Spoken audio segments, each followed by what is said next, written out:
अब बोलो बेटा, क्या बोल रही थी आप?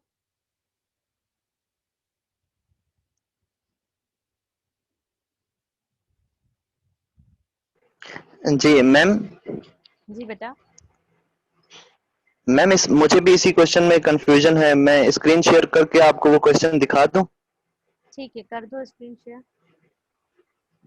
एक्चुअली मेरी 11:30 बजे क्लास है, मैं चाह रही थी कि मैं एटलीस्ट आपको कुछ बेसिक चीजें बता दूं। खैर करें, आप स्क्रीन शेयर करें।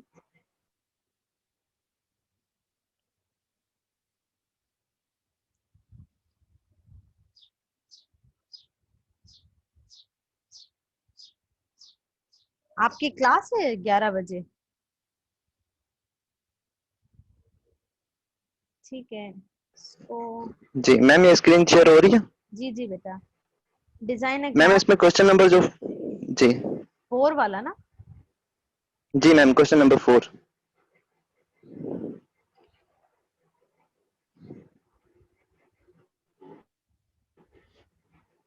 हाँ तो सही तो है, इसमें क्या है मसला? मैम इसमें इसी ग्राफ में से एडजेंसी लिस्ट और मैट्रिक्स बनाना है। हाँ देखो ना, पहले ए बी बनाओगे, फिर ए सी बनाओगे, फिर बी डी बनाओगे, फिर बी ई बनाओगे, फिर डी ई बना डी सी बनाओगे, डी एफ बनाओगे, एफ ई बनाओगे। ये जो सेकंड क्या है, ई ई दो है, इसको करोगे, ई ई बनाओगे। फिर कौन सी वैल्यूज पे जो क्लोज बनता है उसको हटा दोगे। जहाँ पे सर्कल क्लोज नहीं बनेगा, ओपन बनेगा, वो आप चूज करोगे। फिर मैट्रिक्स भी आप ऐसे ही बनाओगे, ये तमाम वैल्यूज आपकी रोज भी बनेंगी, कॉलम भी बन जाएंगी। फिर आप रोज टू रो चेक करोगे कि ए टू ए मेरे पास क्या बनता है, कि क्या वहाँ पे पॉसिबिलिटी है। अगर है तो आप 1 करोगे, नहीं है तो आप 0 करोगे इनकमिंग में। फिर आप नेक्स्ट पे जाओगे, ए टू बी चेक करोगे, ए टू बी आपके पास क्या रास्ता आ रहा है। फिर इसी तरीके से बी टू सी करोगे, सी टू डी करोगे, तो 1 बाय 1 आप सारे पाथ को विजिट करेंगे ना। तो मैम ये देखिए ना, जी मैम। क्वेश्चन नंबर 4 है, यही कह रहे हैं मैम, अगर हम लिस्ट और मैट्रिक्स बनाने के बाद दोबारा जो हमें ग्राफ बनाना है, तो क्या हमें समय हम प्रिम्स एल्गोरिथम लगाएं? दोनों से क्योंकि करो उसी ना। से नया ग्राफ बनेगा, वरना तो नया ग्राफ नहीं बनेगा क्रूस्कल से नहीं बन रहा आपका नया मैम, ग्राफ। वरना तो नया ग्राफ नहीं। मैम क्या हमें मिनिमम ग्राफ बनाना है? आपने लिखा है कि ग्राफ डिजाइन करना है हमें तो लिस्ट और ग्राफ, मैट्रिक्स में से, लेकिन लिस्ट और मैट्रिक्स तो नहीं है। ग्राफ जब मैंने बोला है तो यहाँ पे मैंने दोनों बातें की हुई, कि प्रिम्स से भी करोगी, क्रूस्कल से भी करोगी। इसका क्रूस्कल आपने डिजाइन किया, आपसे नहीं बना।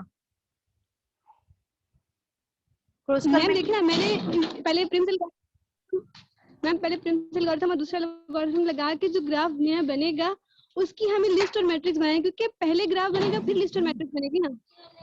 ग्राफ तो बना हुआ है ना बेटा ऑलरेडी, आप चूज करती जाओगी ना। इनिशियली हम लिस्ट में से कैसे चूज करेंगे? मैं डिसाइड ही लिस्ट बना के करूंगी ना कि मेरा नया ग्राफ क्या बनेगा। जब तक मेरी लिस्ट नहीं बनेगी मैं ग्राफ कैसे बना सकती हूँ?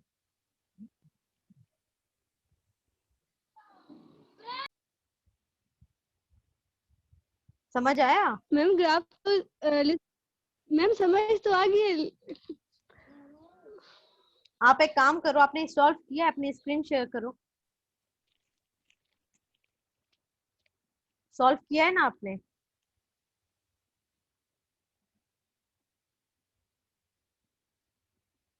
मैम ग्राफ किया था, अभी नहीं है मेरे पास, जी लेकिन जी मैम, मुझे ये बात समझ आ गई है। देखें, इसमें इस ग्राफ में से पहले हमने एजेंसी लिस्ट और मैट्रिक्स बनाना है।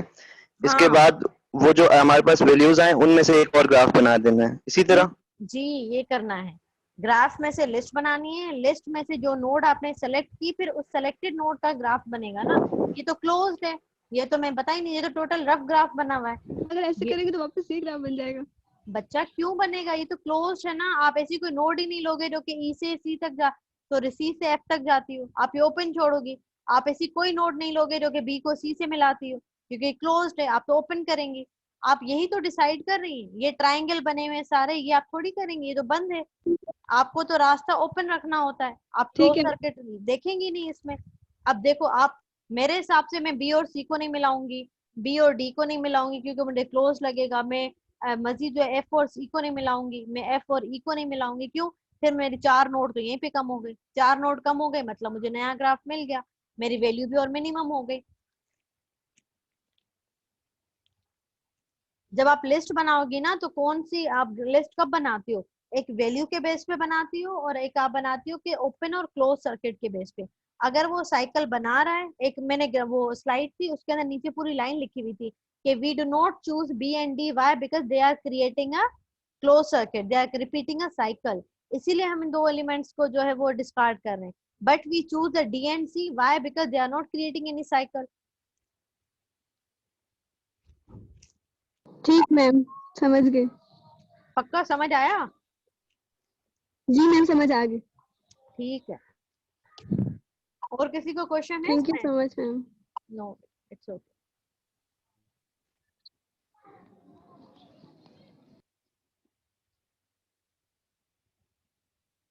ओके,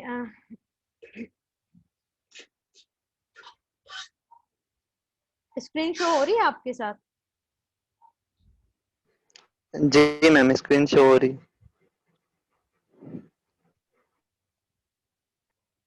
ठीक है, ये बेसिक कुछ प्रोग्राम्स हैं जिसको मैं रफ 15 मिनट हम देख लेते हैं इसको, क्योंकि मेरी 11:30 बजे क्लास है। ठीक है, अच्छा यहाँ पे अगर आप सिंपली देखो कि ये एक इनपुट हमें देना होता है हेलो वर्ल्ड का, ये तो हमें पता है कि सिर्फ प्रैक्टिस के लिए अगर कोई भी हम एक वेरिएबल डिस्क्राइब कर लेते हैं उसके अंदर हम क्या करेंगे, कोई भी वैल्यू हम पास करा देंगे, तो हमें उसी को अगर प्रिंट कराना हो तो यहाँ पे हम क्या करेंगे, उसको हम वेरिएबल से भी कॉल करते हैं। वेरिएबल क्या होते हैं, बेसिकली हमारे पास आइडेंटिफायर्स होते हैं, उसका कोई ना कोई नाम होता है, उसकी कोई ना कोई आइडेंटिफिकेशन होती है। सपोज अगर मैं यहाँ पे एक वेरिएबल बना लो, जैसे कि एक पर्सन है, पर्सन का कोई ना कोई नाम होगा। अब अगर मैं बार बार पर्सन को कॉल करूंगी तो मुझे उसको कोई ना कोई मुझे स्पेसिफाई करना पड़ेगा, उसको कोई ना कोई आइडेंटिफिकेशन देनी पड़ती है, ठीक है, जो हम उसमें से वैल्यूज को पास कराते हैं। अब ये जो यहाँ पे हेलो वर्ल्ड लिखा हुआ है, ये समझो कांस्टेंट वैल्यू हमारे पास होती है जो कि हम किसी भी वेरिएबल को असाइन करते हैं, और ये अभी हमारे पास समझो कि फिक्स्ड होती है, कांस्टेंट होती है। ठीक है, फिर इसके अंदर हमारे पास कुछ अरिथमेटिक ऑपरेशंस हमारे पास आते हैं, जैसे कि 2+3। ये पाइथन में लिखने का एक तरीका है कि अगर आप कोई भी सीरीज को आप एडिशन कराना चाहो तो ये इसकी विजुअलाइजेशन हमारे पास ऐसी आ सकती है कि कोई भी वैल्यू को मैं प्लस करा लूं, या मैं कोई भी वैल्यूज को डिवीजन करा लूं, मल्टीप्लाई करा लूं। अच्छा, ये मॉड्यूलस है। 10%, 3%, क्या परसेंट का साइन क्या बताता है हमें, मॉड्यूलस। इसका आउटपुट क्या आएगा आपके अकॉर्डिंग? परसेंट का आउटपुट आपके अकॉर्डिंग क्या आ सकता है? मैम 1 आएगा इसका आउटपुट। क्यों? रिमाइंडर देता है ये हमें।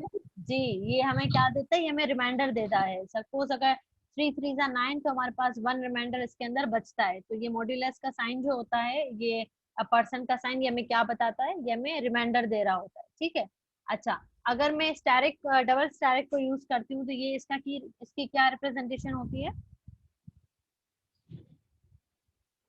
Ma'am power.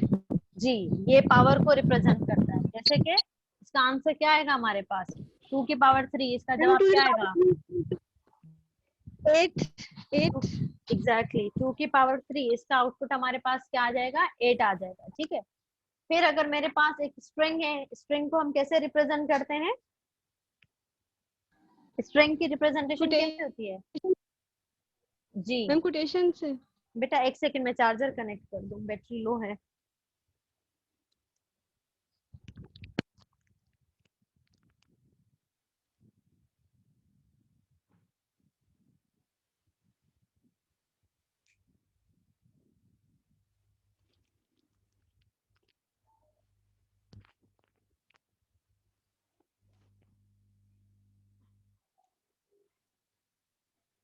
ओके, हाँ, हम स्ट्रिंग को हम कैसे रिप्रेजेंट करते हैं?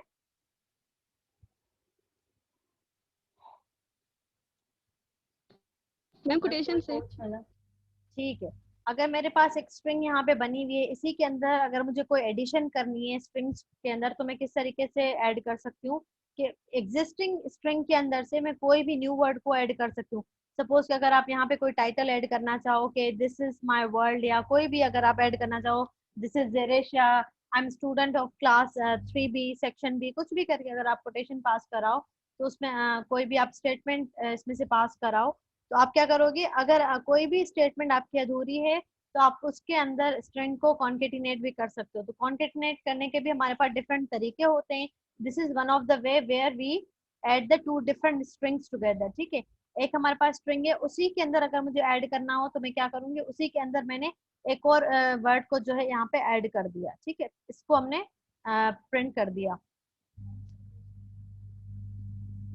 ओके, यहाँ पे जैसे हमारे पास वैल्यूज हैं, एक्स हमारे पास क्या होता है 5 के, एक्स क्या है हमारे पास वेरिएबल होता है, जैसे कि मैं ऊपर स्लाइड ऊपर वाले प्रोग्राम में आपको बताया कि एक्स हमारे पास क्या होता है, ये एक वेरिएबल है, और वेरिएबल को हम कोई वैल्यू असाइन करते हैं तो वो हमारे पास क्या होती है, कांस्टेंट वैल्यूज हमारे पास होती है जो कि वहां पे चेंज नहीं कर सकते। इसी तरीके से यहाँ पे y क्या हो जाएगा, y अगेन हमारे पास एक वेरिएबल है, और x 5 क्या है हमारे पास, 5 हमारे पास उसकी एक कांस्टेंट वैल्यू होती है।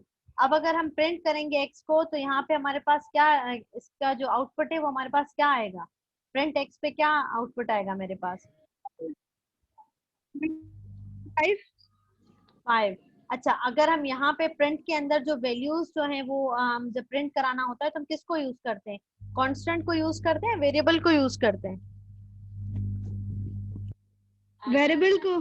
जी। अगर मुझे कोई भी चीज, सपोज ये मेरे पास वेरिएबल है एक्स, इसकी कोई वैल्यू है, तो अब अगर हम प्रिंट कराएंगे तो प्रिंट के अंदर हम जो प्रिंट फंक्शन के अंदर हम किसको कॉल करते हैं, हम सिंपली वेरिएबल को कॉल करते हैं इंस्टेड ऑफ वैल्यू, हम वैल्यू को कॉल नहीं करते बल्कि हम यहाँ पे जो वेरिएबल होता है उसको कॉल करते हैं, ठीक है। वेरिएबल्स हमारे पास क्या होते हैं, जैसे अभी मैंने बताया वेरिएबल्स हमारे पास जो होते हैं वो आइडेंटिफायर्स हमारे पास होते हैं, हम वैल्यूज असाइन करते हैं, उसकी कोई ना कोई आइडेंटिफिकेशन हम रखते हैं, उसका नाम होता है ताकि हम उसको डिफरेंशिएट कर सकें डिफरेंट वेरिएबल जो भी हम असाइन कर रहे होते हैं नीचे थ्रू आउट द प्रोग्राम के अंदर, ठीक है।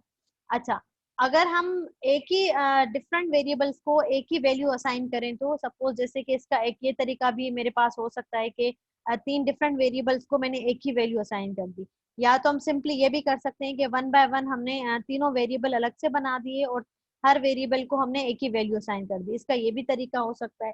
या इसका तरीका ये हो सकता है कि मैंने तमाम वेरिएबल को एक साथ ही एक वैल्यू असाइन कर दी, ठीक है। फिर मेरे पास एक तरीका ये भी हो सकता है कि अगर मैंने दो वेरिएबल को दो अलग अलग वैल्यू असाइन करनी है तो उसकी रिप्रेजेंटेशन हम इस तरीके से भी कर सकते हैं कि जो फर्स्ट वेरिएबल हम चूज करेंगे उसके लिए 5 असाइन हो जाएगा, जो 5 y जो सेकंड वेरिएबल है उसको नेक्स्ट वेरिएबल जो भी वैल्यू हम देंगे वो असाइन हो जाएगी, ठीक है। क्लियर है ये? Yes ma'am. अच्छा, मुझे टाइम बेटा रिकॉल कराते जाएगा, 11:30 बजे मेरी क्लास है, ठीक है। अच्छा, इसी तरीके से हमने यहाँ पे एक और स्ट्रिंग बना दी, स्ट्रिंग हमारे पास सपोज हेलो पाइथन के नाम से कोई स्ट्रिंग हमारे पास है। अब इसको अगर मैं प्रिंट कराऊं तो हमारे पास आउटपुट क्या आएगा, जो स्ट्रिंग हमने पास कराई हुई, अगेन आप यहाँ पे देखो तो ये हमारे पास क्या है, समझो ये हमारे पास वेरिएबल है और ये हमारे पास क्या है, इसकी वैल्यू है। हमने प्रिंट फंक्शन में किसको कॉल किया, उस वेरिएबल को कॉल किया जिसको मुझे प्रिंट कराना, ठीक है। अच्छा, एक हमने देखा था काउंट, काउंट का फंक्शन हमने देखा था, काउंट क्या करता था, काउंट क्या करता था, अल्फाबेट्स को काउंट करेगा, जी। जैसे मेरे एन जैसे कि यहाँ पे अगर मैंने लिखा कि प्रिंट में स्टार्ट करेगा। स्ट्रिंग 2 डॉट काउंट, अब यहाँ पे ये क्या करेगा, ये पूरी जो लिस्ट है मेरे पास जो भी स्ट्रिंग मैंने पास कराई हुई है उसको ये काउंट करके बताएगा कि इसमें कितने अल्फाबेट्स जो हैं वो यूज हुए हुए हैं, जैसे हम लेंथ यूज करते हैं, ठीक है। हम लेंथ को भी यूज करते हैं कोई भी स्ट्रिंग को चेक करने के लिए कि इसमें से कितनी जो वैल्यूज हैं वो कितने जो अल्फाबेट हैं या कितने नंबर जो है इसमें गिवन है। सेकेंड हम क्या करते हैं इसके अंदर, अगर मुझे इसकी इंडेक्सिंग चेक करनी है, सपोज अगर के स्ट्रिंग 2 जो कि स्ट्रिंग 2 मेरे पास क्या हेलो पाइथन, अगर हेलो पाइथन की मैं 0 इंडेक्स चेक करूं तो मेरे पास क्या आउटपुट आ सकता है, एच एच आ जाएगा। एच क्यों, क्योंकि ये जो मेरे पास 0 इंडेक्स के ऊपर है, ठीक है। इसी तरीके से अगर यहाँ पे 0 to 5 एक रेंज हमने डिसाइड की है, ठीक है, 0 से 5, अब ये 5 जो रिप्रेजेंट करता है हमें कैसे बताना होता है, हम कोई भी रेंज कोई भी जब इसके ऊपर बाउंड्री लगाते हैं तो हम एक एक्स्ट्रा एक बढ़ा के बताते हैं, जैसे कि अगर 5 की जगह पे मैं यहाँ पे 4 लिखूंगी तो मेरे पास ये क्या होगा, 0 1 2 3 4 मतलब HELL, मेरे पास जो 4 लेटर हैं वो काउंट हो जाएंगे। और अगर इसके अंदर 5